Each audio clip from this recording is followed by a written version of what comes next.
Sebab dalam keseharian hidup banyak orang yang bertobat dari satu dosa, tetapi berpindah ke dosa yang lain. Ada seorang penjudi yang bertobat karena kapok, kalah terus-menerus dalam perjudian, lalu beralih menjadi seorang pencuri.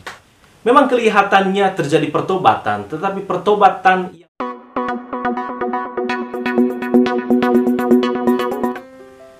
Para sahabat yang saya kasihi dalam Tuhan kita Yesus Kristus, selamat berjumpa kembali.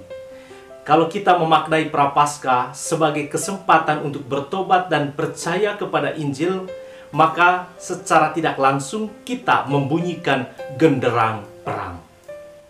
Ya, perang melawan segala cara berpikir, cara bertutur kata, dan cara bertingkah laku kita yang tidak lagi sejalan dengan apa yang dipikirkan, apa yang disabdakan, dan apa yang dilakukan oleh Allah.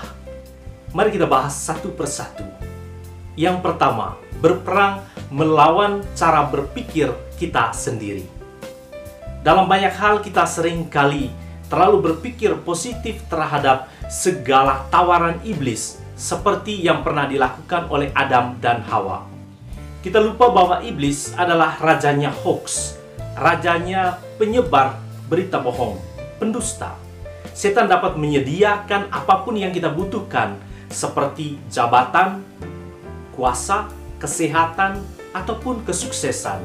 Tetapi akhir perjalanan bersama iblis adalah kebinasaan. Selain itu, kita juga seringkali berpikir negatif terhadap sabda Allah, mencurigai perintah dan larangan Allah. Padahal kepada manusia pertama Allah pernah berfirman seperti ini. Semua pohon dalam taman ini boleh kau makan buahnya dengan bebas, tetapi pohon pengetahuan tentang yang baik dan yang jahat itu janganlah kau makan buahnya, sebab pada hari engkau memakannya pastilah engkau mati. Tetapi manusia tertipu dengan sabda tandingan dari si iblis, bahwa manusia tidak akan mati kalau melanggar perintah Allah. Kita bersyukur dalam doa saya mengaku, kita mengakui bahwa kita telah berdosa dengan pikiran, dan kita memohon kepada Allah untuk mengampuni cara berpikir kita yang salah, yang telah berpikir positif terhadap dosa dan berpikir negatif terhadap kebaikan Allah. Yang kedua, berperang melawan cara bertutur kata kita sendiri. Sedikit banyak orang Katolik berkata, tak apalah, sesekali kita percaya kepada kuasa iblis dalam praktik perdukunan. Yang penting sukses, yang penting bisa sembuh. Nanti kalau sudah sukses atau ketika kesehatan sudah pulih, barulah kita berdoa lagi kepada Tuhan. Cara bertutur kata seperti inilah yang menandakan bahwa kita adalah orang Katolik yang suam-suam kuku, yaitu orang Katolik yang percaya kepada Tuhan, tetapi tidak tega melepaskan diri mereka dari kuasa si jahat. Iman kita tidak sungguh-sungguh berkobar-kobar atau tidak sungguh-sungguh dingin. Kalau ini yang terjadi dalam diri kita, maka proses pertobatan pun sangatlah susah. Bahkan kita tidak memiliki kepekaan terhadap dosa-dosa yang jauh lebih besar. Yesus dalam Wahyu bab 13 ayat 16 lebih menghendaki kita menjadi orang Katolik yang berkobar-kobar dalam iman, pengharapan, dan kasih kepada Allah. Atau lebih baik dingin sekalian, sehingga muncul kebutuhan akan panas yang sejati dari Roh Kudus untuk membarui diri kita kembali. Jadi kata Yesus, kalau engkau suam-suam kuku dan tidak dingin atau panas, aku akan memuntahkan engkau dari mulutku.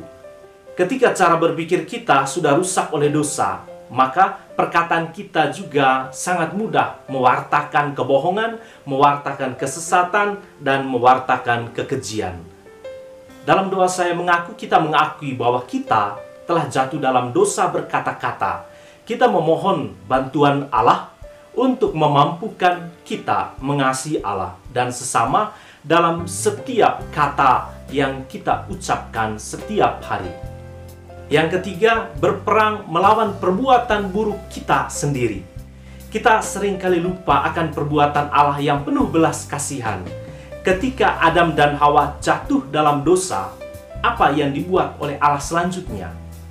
Dalam kitab Kejadian bab 3 ayat 21, Allah justru membuat pakaian dari kulit binatang untuk Adam dan Hawa, lalu mengenakannya kepada mereka. Hal yang serupa juga terjadi ketika Kain telah membunuh Habel. Tuhan tetap menunjukkan cintanya kepada Kain. Di sini kita dapat melihat bahwa cinta Allah tidak pernah berubah kepada manusia walaupun cinta kita berubah-ubah. Tetapi dalam keseharian hidup, manusia sangat mudah amnesia, sangat mudah lupa akan perbuatan baik Allah dan juga jasa baik sesama. Kepada Tuhan yang telah menganugerahkan kehidupan kepada kita, yang juga memberikan rezeki kepada kita, kita tetap menilai bahwa Allah bersikap tidak adil.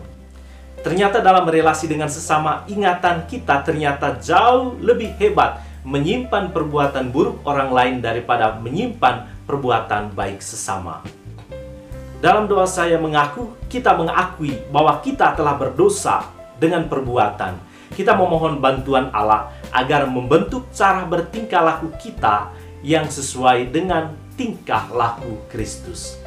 Saudara-saudari yang terkasih, kedatangan Yesus ke padang gurun dan selanjutnya berangkat ke Galilea dalam Injil Markus bab 1 ayat 12 sampai dengan ayat 15 memberikan kita pemahaman bahwa Allah sungguh menghendaki kita bertobat dan percaya kepada Injil. Perlu saya terangkan di sini bahwa pertobatan dan sikap percaya kepada Injil adalah persenyawaan yang tidak dapat dipilah untuk dipilih. Setiap orang dapat bertobat, apapun agamanya, bahkan orang yang tidak memiliki agama sekalipun. Jadi ajakan untuk bertobat dan pilihan untuk mengubah diri menjadi pribadi yang baik adalah pilihan hidup yang sangat mulia. Tetapi bagi kita, orang Katolik, pertobatan sejati mesti mengarahkan hati kita untuk menjadikan Injil, menjadikan kabar gembira, atau menjadikan Yesus sebagai satu-satunya sandaran hidup kita. Inilah inti pertobatan dalam gereja Katolik. Sebab dalam keseharian hidup, banyak orang yang bertobat dari satu dosa, tetapi berpindah ke dosa yang lain. Ada seorang penjudi yang bertobat karena kapok, kalah terus-menerus dalam perjudian, lalu beralih menjadi seorang pencuri. Memang kelihatannya terjadi pertobatan, tetapi pertobatan yang palsu. Sebab setelah pertobatan yang pertama, tidak ada tindakan menjadikan Yesus sebagai pegangan hidupnya satu-satunya. Dia hanya berpindah dari tawaran setan yang satu kepada tawaran setan yang lain.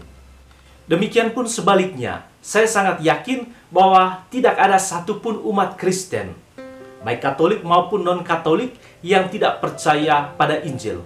Sebab kekristenan selalu mengandaikan adanya pengakuan iman akan Kristus, sang kabar gembira tersebut.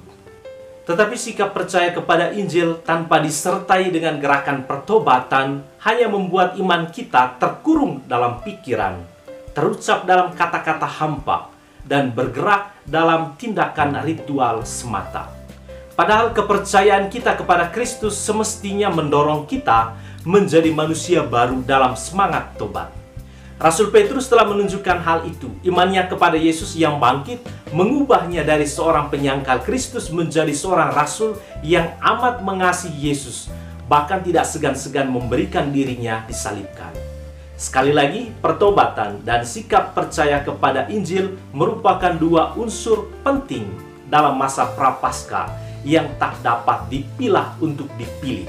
Keduanya juga menjadi ajakan bagi kita untuk berperang melawan dosa yang bercokol dalam pikiran, dalam perkataan, dan juga dalam perbuatan kita. Saudara-saudari yang terkasih, di padang gurun Yesus tampil sebagai pemenang. Kuasa dunia yang diwakili oleh binatang-binatang liar, serta kuasa neraka yang diwakili oleh iblis, tidak mampu mengalahkan kuasa kasih Yesus yang amat mengasihi Bapa dan juga mengasihi Anda dan mengasihi saya. Inilah kekuatan cinta yang berasal dari Allah, yang akan membantu kita untuk bertobat dan percaya kepada Injil. Sekian renungan untuk saat ini. Tuhan memberkati kita semua.